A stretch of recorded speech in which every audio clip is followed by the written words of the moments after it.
Hello friends, welcome again to my channel कहानियाँ अजब कसब। तो फिर से लाया हूँ फ्रेंड्स आप सब लोगों के लिए एक नई ऑर्गेनिक स्टोरी। और स्टोरी का नाम है the cave of the Bigfoot, यानी यति की गुफा।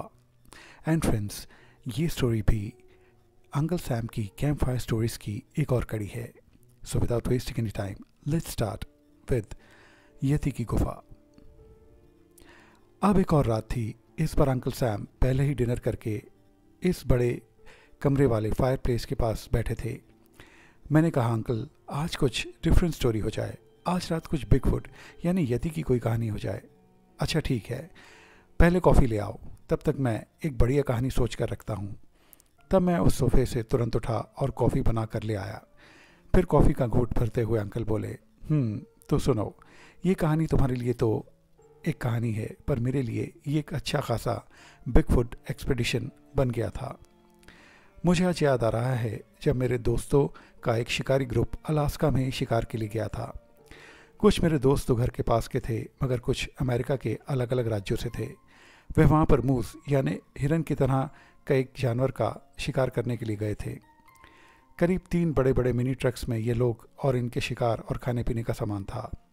वे उस जंगल में कैंप लगाकर रुके थे। उनकी गाड़ियाँ भी पास ही पेड़ों के एक झुरमुट के पास खड़ी कर दी गई थी। सब लोगों ने यही सोचा था कि हम 3-4 दिन में यह शिकार खत्म करके चल पड़ेंगे।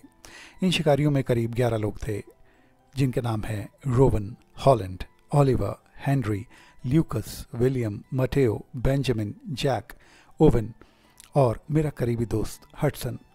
क्योंकि सभी लोग अव्वल दर्जे के बेहतरीन शिकारी थे, इसलिए किसी ने भी किसी पर कभी अविश्वास नहीं किया। उनको अब कैंप सेटअप करते करते शाम के 7 बज गए थे। सब लोग अब रात के खाने की तैयारी को लेकर वार्तालाप कर रहे थे। इन सब लोगों ने एक छोटी झील के पास अपने अपने कैंप्स लगाए थे। इन सब लोगों ने अब रात के डिनर की तैयारी शुरू की। सब लोगों ने अपने अपने छोटे फ्रीजर्स जो गाड़ी में रखे थे, उनमें से पैक्ड फूड निकालकर फ्राई पैन में फ्राई करने लगे। तो कुछ लोग अपने पैक्ड डिनर को आग पर सेक कर खाने लगे। सर्दी की वजह से सब लोग रम पी रहे थे। फिर सब ने एक दूसरे को कहा, हम सब सुबह तड़के शिकार पर निकलेंगे, तो याद रहे हमें सुबह 3:30 बजे तक उठ जाना है। यह कहकर सब लोग एक दूसरे को गुड नाइट कहकर सो गए। रात के 9 बजे सब लोग सो गए। अब रात में सबके खर्राटों की आवाज़ बड़ी तेज़ तेज़ आने लगी, पर मेरे दोस्त हडसन की नींद इन तेज़ तेज़ खर्राटों से खुल गई। मैं सोचने लगा कि इतनी तेज़ तेज़ खर्राटों की आवाज़ों में मैं कैसे सोऊंगा। पर रात में उसे इन खर्राटों की आवाज़ ही नहीं आ रही थी। उसे तो रात में क्रिकेट, उल्लू और अन्य जानवरों की आवाज़ें भी आ रही थीं। और फिर कुछ देर बाद एक तेज़ चीखने की आवाज़ उसे आई। उसने तुरंत अपने पास लेटे दोस्त ओलिवर को उठाना चाहा, पर वह इतना थका था कि उसकी नींद बिल्कुल भी नहीं खुली। अब हडसन की आंखें और भी ज़्यादा खुल गई थीं। वह सोच रहा था कि यह चीखने की आवाज़ किसी इंसान की थी या किसी जानवर की।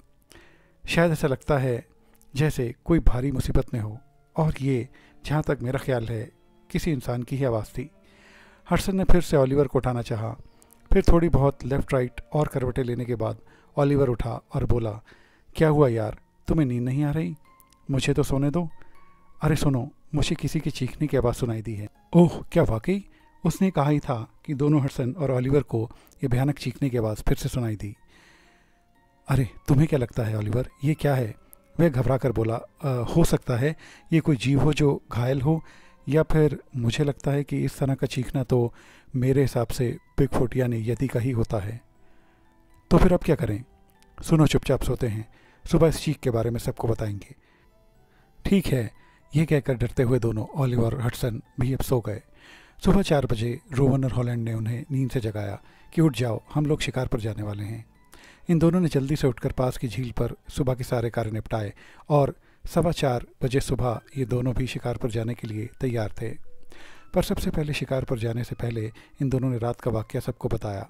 सब लोगों ने कहा, हाँ, ये एक बिगफुट की चीख हो सकती है, पर फिक्र मत करो, हम पूरी तैयारी के साथ हैं।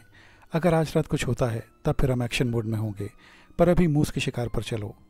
और वैसे भी तुम्हें कुछ पक्का नहीं है कि सच में वो बिगफुट ही था या कुछ और, इसलिए अब सब लोग मूस के शिकार पर चल पड़े। सारे दिन वह घने जंगल में घात लगाते रहे और फंदे भी लगाए, पर उन्हें कोई सफलता नहीं मिली।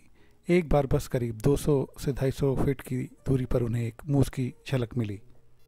फिर हेनरी ने उस पर अपनी टेलीस्कोप वाली राइफल से गोली चलाने की कोशिश करी, लेकिन इससे पहले कि वो गोली चला पाता, मूस जंगल में कूद फांद कर ओझल हो गया।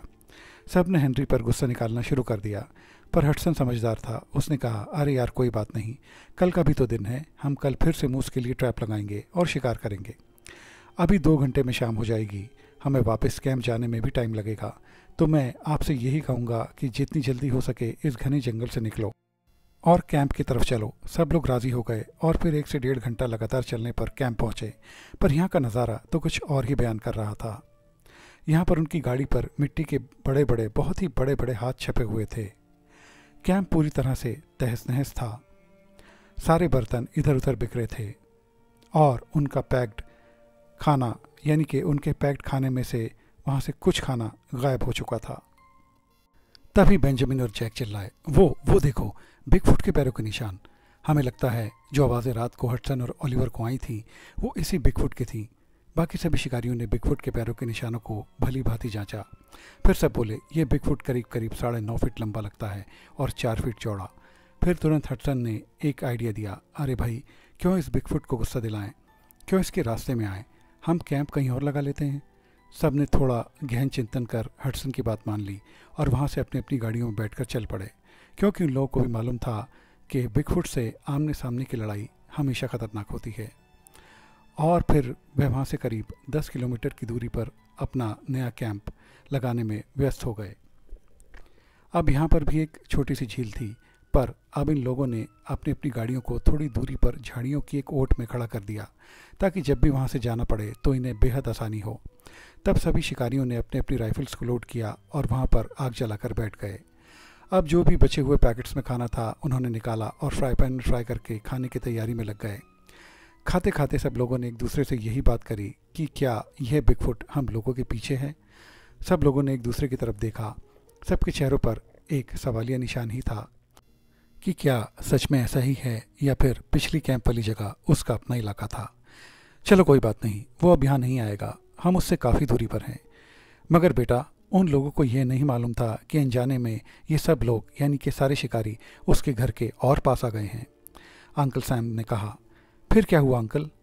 ये लोग पता लगा पाए कि यह उसी की जगह है और ये उसकी जगह के ही करीब हैं? सुनो, हडसन और ओलिवर अब भी साथ थे। उन्होंने कहा, हम क्यों ना ऐसा करें कि अगर हमें कल शिकार ना मिले तो यहाँ से चल पड़ें और फिर कभी और किसी जगह किसी और महीने में शिकार करें, क्योंकि इन दोनों को अब भी ये कहीं ना कहीं मालूम था कि वह बिगफुट कहीं ना कहीं तो इसी जंगल में ही है।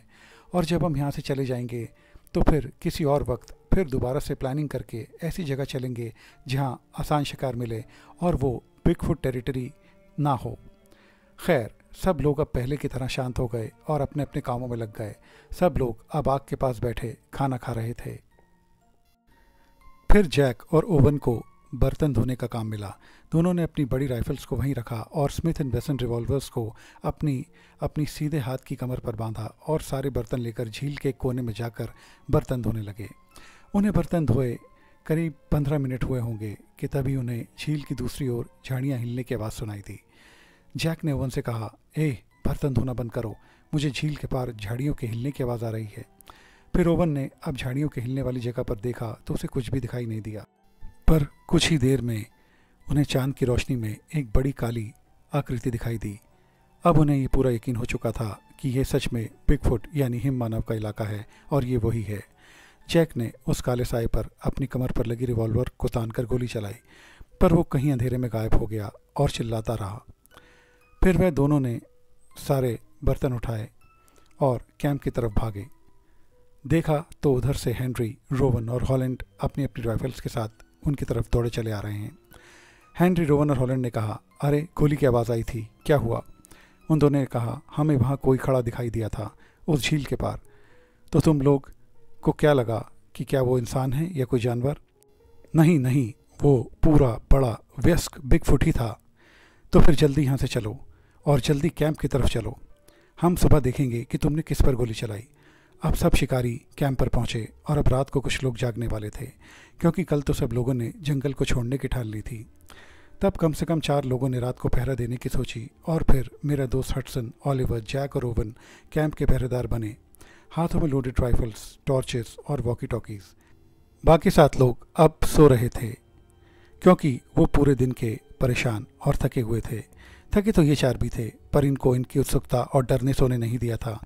ये चारों शिकारी अब बेहद उत्सुक, डरे हुए और चौकस नजर आ रहे थे। इतनी देर में ओलिवर ने जेब से एक नाइट विजन दूरबीन निकाली और झील के पार दोबारा से देखने की कोशिश करी। इधर आग भी मध्यम बढ़ रही थी और ठंड ने अपना विकराल रूप ले लिया था। ये सारे शिकारी चुपचाप पहरा देने में लगे थे। ओलिवर अभी भी झील के पार देखने में लगा था। फिर कुछ देर बाद इन 4 लोगों ने कुछ लोगों के झगड़ने की आवाज़ सुनी, ऐसा जैसे कुछ पूर्वी यूरोपियन लोग यानी कि ईस्टर्न यूरोपियन लोग आपस में झगड़ कर तेज तेज बातें कर रहे हों। ये आवाज़ें उन्हें झील के पार से आ रही थीं। तब फिर उन्होंने आपस में हल्के हल्के बातें करते हुए कहा, अरे सब सुनो, ये क्या हो रहा है? क्या यहाँ और भी शिकारी हैं? तभी हडसन बोला, चुप करो, ये कोई शिकारी नहीं और ना ही ये कोई झगड़ा कर रहे हैं। ये बिगफुट यानी हिममानव का एक झुंड है जो अपनी भाषा में बातें कर रहे हैं। शुक्र मनाओ, ये झील बीच में है और हम इस तरफ। जैक बोला, क्या मैं गोली चलाऊं? हडसन बोला, नहीं, बिल्कुल नहीं, हमें सुनना चाहिए, आखिर ये बोल कर रहे हैं। पर किसी भी शिकारी को बिगफुट के इस झुंड की ये भयानक आवाज़ें समझ में ही नहीं आई कि वो क्या कह रहे हैं। वह आवाज़ें इतनी भयानक और डरावनी थी कि इन लोगों की ये हिम्मत ही नहीं हुई कि दोबारा आग जलाकर गर्मी पैदा करें और हिम्मत पाएं। सब बस एक जगह जम गए थे। फिर ऐसे ही वह सुबह 4 बजे तक बैठे रहे। फिर ओलिवर ने बाकी सबको उठाया और वो 4 लोग अब थोड़ा आराम कर रहे थे। सुबह 8 बजे वह चारों भी उठ गए और फिर इन चारों ने रात की सारी बातें बाकी लोगों को बताई, यानी बाकी शिकारियों को।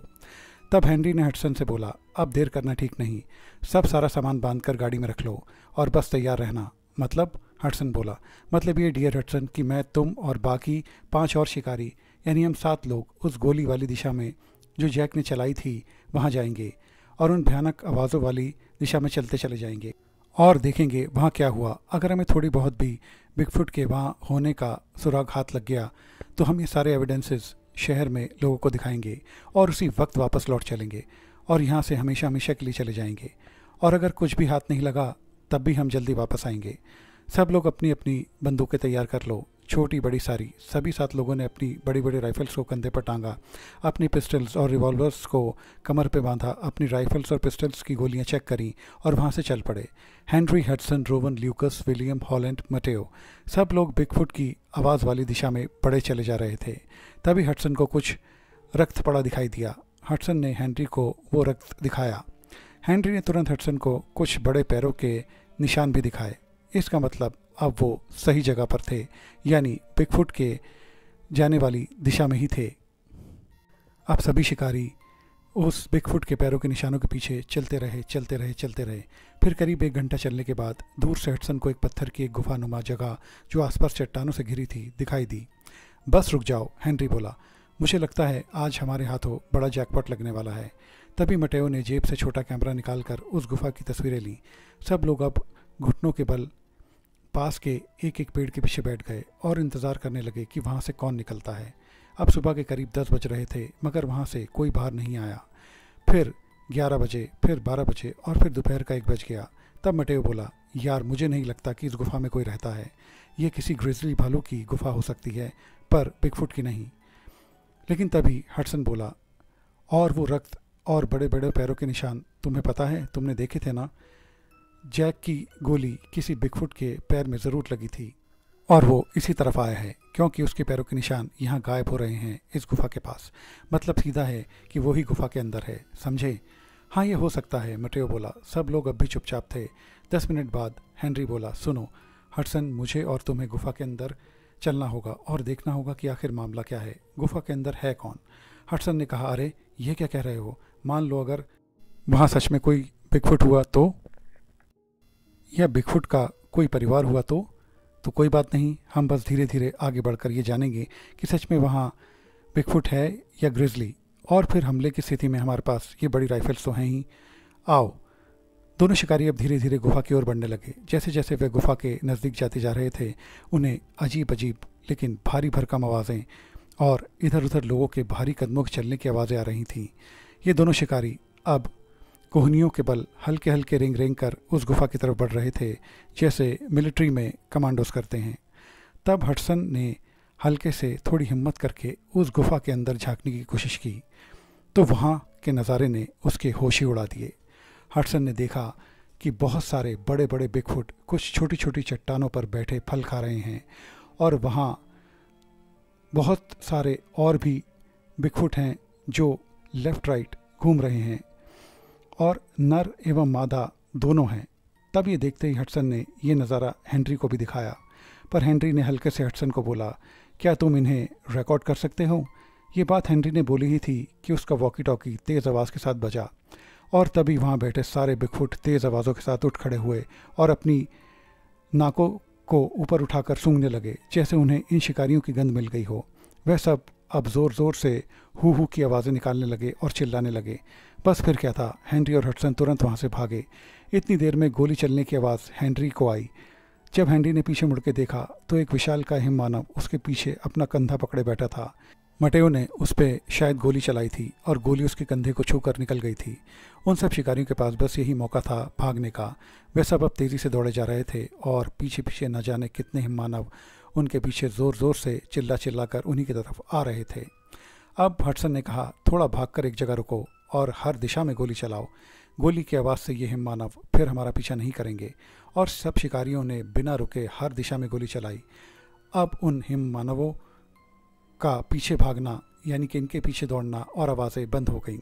फिर मटेओ ने कहा, मैं बेस कैंप पर मैसेज दे रहा हूँ कि हम आ रहे हैं, गाड़ियाँ तैयार रखें। सब शिकारियों ने अब कैंप की तरफ दौड़ना शुरू किया।